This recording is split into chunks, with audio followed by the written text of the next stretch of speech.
بدقسمتی سمجھیں پاکستان کی کہ ایک دھاندلی کہہ لیں یا اندھا دھند دھاندلی کہہ لیں یا دھندا دھند دھاندلی کہہ لیں کہ جس کی کوئی خاص ضرورت نہیں تھی. ایک سیٹ اگر مسلم لیگ نون جیت جائے یا تحریک انصاف جیت جائے یا ہار جائے تو اسے کیا فرق پڑنا تھا؟ کیا اسے کو پاسا پلٹ دینا تھا اور کیا ثابت کرنا تھا؟ میرا خیال میں تحریک انصاف کا یہ خیال تھا کہ وزیر آباد کی سیٹ کے بارے میں بھی ان کی کیلکولیشن یہ تھی کہ وہ جیت جائیں گے. یہی کچھ ایجنسیز کی رپورٹ تھی. جی نوشہرہ کے بارے میں بھی ان کو آخر تک ایجنسیز کی یہی رپورٹس آ رہی تھی کہ وہاں سے آپ جیت جائیں گے. ڈسکا میں بتایا گیا تھا کہ یہاں سے مسلم لیگ نون جیت جائے گی. اب پتہ یہ کیسے اندازہ لگاتے ہیں اور لوگوں کے سینٹیمنٹ کے بارے میں یہ جانچکاری رکھنے میں کیوں ناکام رہتے ہیں. بہرحال ڈسکا کے لیے انہوں نے پورا ایک ہوتا ہے الیکشن کو مینج کرنا, ایک کو دھاندلی اس کے فالو اپ میں آتی ہے, تو یہ بڑا ہی کلیورلی مینج کیا گیا تھا.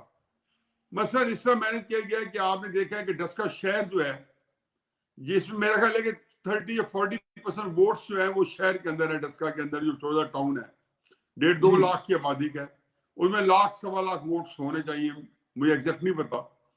وہاں انہوں نے خوف و ہراس پھیلایا تاکہ لوگ گھروں سے نہ نکلے, اور ہر جگہ یہی ایک افواہ پھیلی گئی کہ فساد ہو رہے ہیں.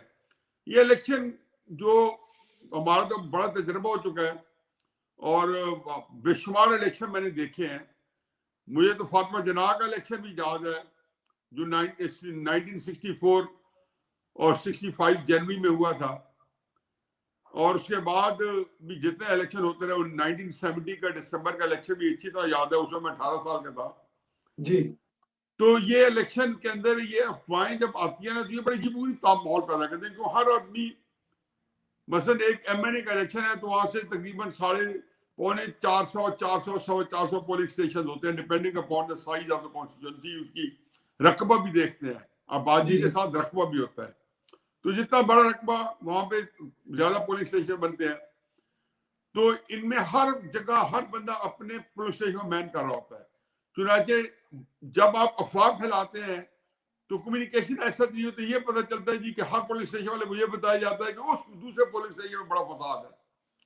اس خوف و ہراس میں انہوں نے ڈسکا میں پولنگ پہلے کم کرائی, پھر انہوں نے 20 پہلے سے چن رکھے تھے یا 23 ہلکے کہ جہاں سے جا کے نتیجے کو دیکھتے ہوئے کہ جتنا نتیجہ ہوگا اس کے مطابق اگر لیڈ مسلم لیگ نون کی 10-12 ہزار ہوتی تو یہ شاید 40 پولنگ اسٹیشن سے پریزائڈنگ آفیسر کو اغوا کر لیتے یا چوری کر لیتے.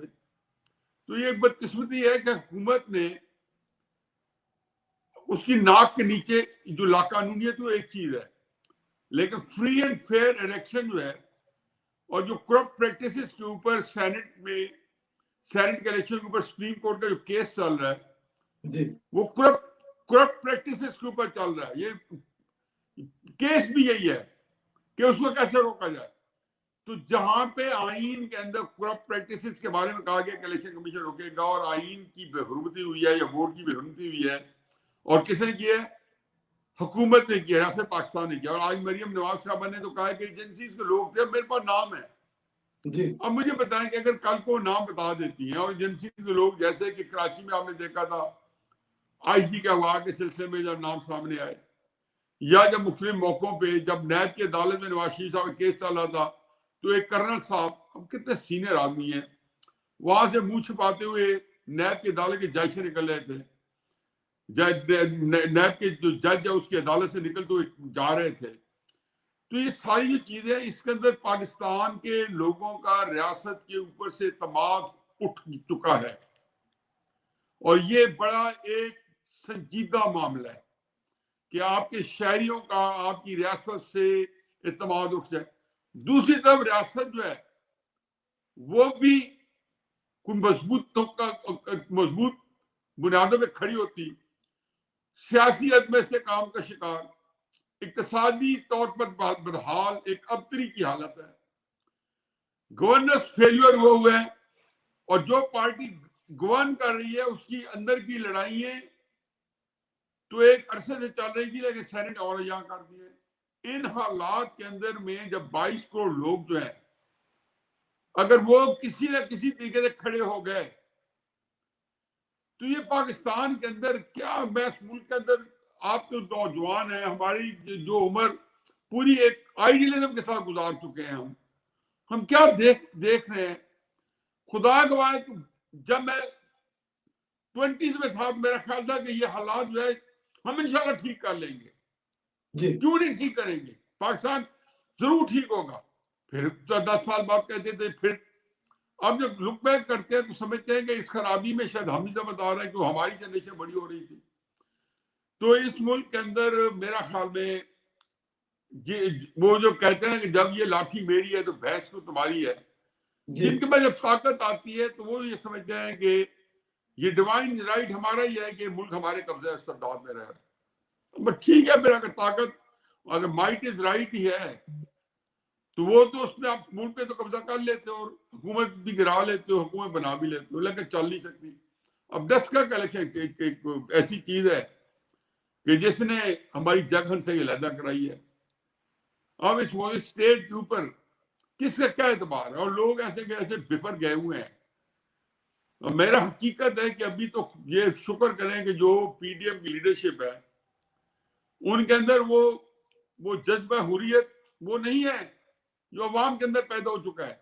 ان کے اندر غصہ یا جلال وہ نہیں ہے جو لوگوں میں پیدا ہو چکا ہے. اگر کوئی ایسا لیڈر آ گیا جو ماضی میں کئی آ چکے ہیں کہ جیسے مشرف صاحب میں شیخ مجیب الرحمان یا اس طرح کے بڑے لیڈر, تو اب مجھے اس تو سمجھ نہیں آتی کہ ملک میں تو خانہ جنگی کی طرف جا رہے ہیں, کھولا جوالا بن جائے گا. بالکل ایسے. تو سر یہ ابھی جو نامعلوم گاڑیاں آئی تھی, نامعلوم لوگ تھے, نامعلوم وہ باجماعت نماز ادا کر کے ان کو چھوڑا گیا. ووٹ تو چوری ہوتے سر ہم نے دیکھے, لیکن 73 سال کی تاریخ کی نظر دڑائیں تو سر اس میں یہ کبھی نہیں دیکھا کہ سٹاف بھی اٹھا لیا جائے اس میں. دیکھیں یہ کچھ بھی نامعلوم نہیں ہے, ساری چیزیں معلوم ہے. اور وہ جیسے امریکہ میں کہتے ہیں نا کہ میں نے کچھ نہیں دیکھا, میں نے کچھ نہیں سنا, میں نے کچھ نہیں محسوس کیا, یعنی کہ ساری باتیں کرنے کے بعد بتانا یہ ہوتا ہے کہ جیسے کچھ بھی نہیں ہوا. تو اس سے کیا فرق پڑتا ہے, اور کیا چیز اس ملک میں نامعلوم ہے, کیا کیا چیزیں نہیں ہیں کہ جہاں پہ اس ملک میں, لیکن دیکھنے کی بات